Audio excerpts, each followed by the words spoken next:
All right, man, peace. So, brothers, this is going to be the fight preview for the welterweight championship match coming up this Saturday night between superstar, former welterweight champion Manny Pac-Man Pacquiao, aka Emmanuel Dapper-Drawn Pacquiao, aka I just love to fight, and Mr. Yordenis Ugas, one of the more slept-on welterweight quote-unquote champions in the division, an excellent fighter. And I do think that, in a sense, this fight might be even more interesting than a Manny Pacquiao versus Errol Spence fight. Why is that? Because neither fighter has really had the appropriate amount of time to game plan for the opposition or to work on what the other fighter does well. A lot of training camp deals with tactics, protocol, how we're going to attack and assess the opponent, what they do well, what they don't do well, things of that nature. So unless Team Pacquiao knew for weeks prior to Errol Spence's announcement that he was going to bow out of the fight, and all of this was just production, I'm not quite sure how Manny Pacquiao is going to have all of the data that he really needs to be able to attack Yordenis Ugas with the level of proficiency that he would have had with an Errol Spence. But either way, I thought that both fights would have been extremely compelling matchups, because whenever you have two southpaws going against each other, they normally have no idea how to stop what the other fighter's doing.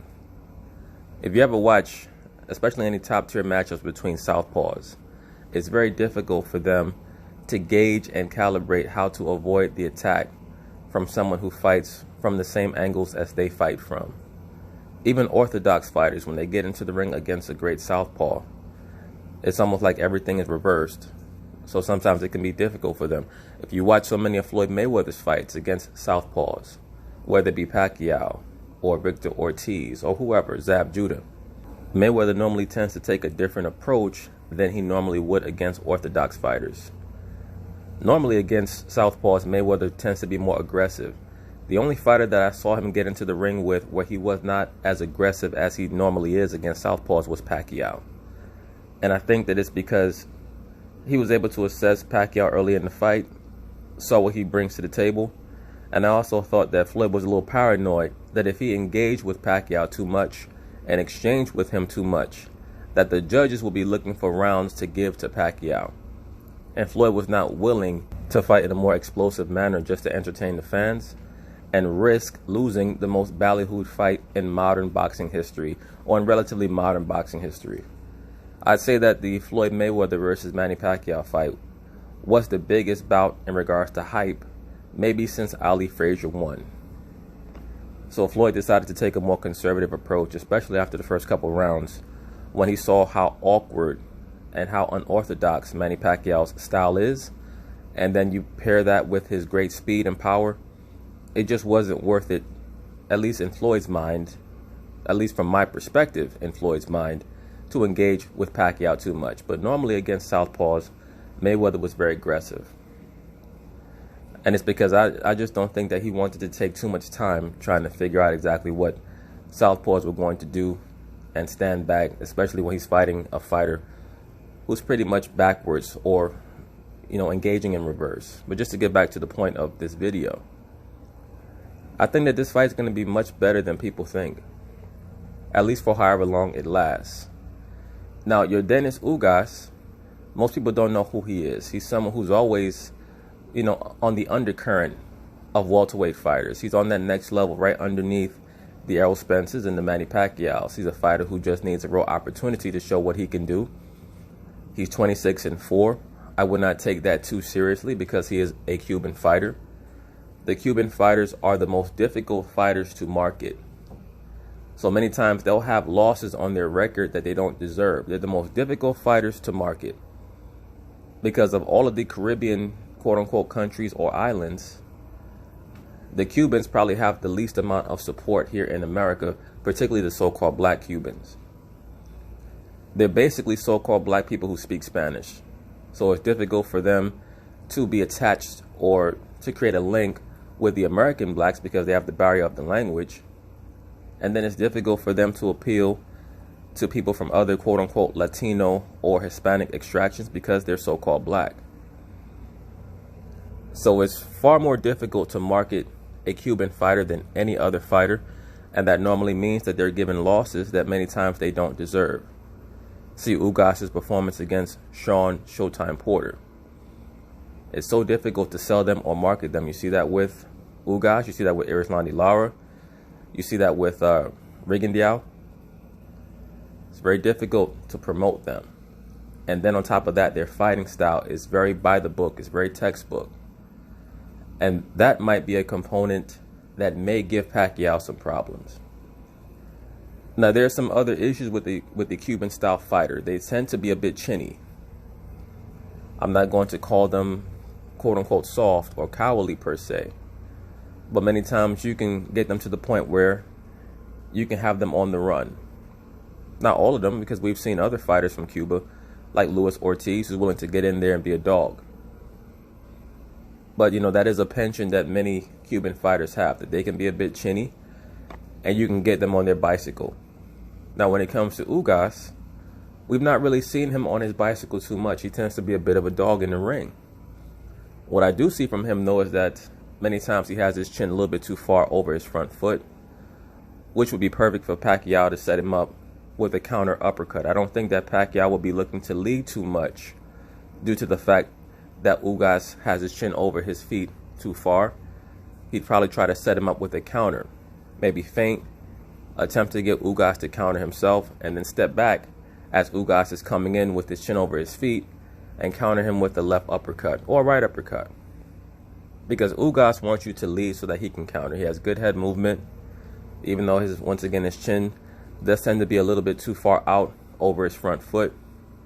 He likes to fight with his guard up because once again he wants to welcome you to attack. When fighters approach the opposition with their guard up in front of their face, they're trying to encourage their opponent to lead because they want to counter. And Ugas is very good with that. That's why his fight with Sean Porter was so competitive and so close. Now Porter, I'm not going to make any excuses for him, but there is the possibility that he did not take Ugas as seriously as he should have. When you watch that fight and you compare it to Sean Porter's performance against Errol Spence, it almost looked like two different Sean Porters. The Porter in the ring against Ugas was throwing these wild looping hooks. Now we know that Sean Porter has a penchant, or he's renowned for being a wild fighter in the ring. But when you watch him against Errol Spence, his technique was far crisper, far tighter. His footwork was crisper. He very rarely allowed himself to get caught on the ropes. Whenever he did, he was able to navigate himself off the ropes and place Errol Spence on the ropes in his place. So, you know, many times it's difficult to evaluate fighters' performances because of how their opposition views them, with whatever seriousness they view them or lack of seriousness. Beyond a shadow of a doubt, Errol Spence is the top dog or the top shark in the welterweight division. So when people get into the ring with him, they're going to be on their P's and Q's. So I say all that to say this: Manny Pacquiao hopefully will not have that type of drop-off for his sake, because he does have something to gain in this fight. That being that he has the opportunity to take back his WBA belt from Ugas.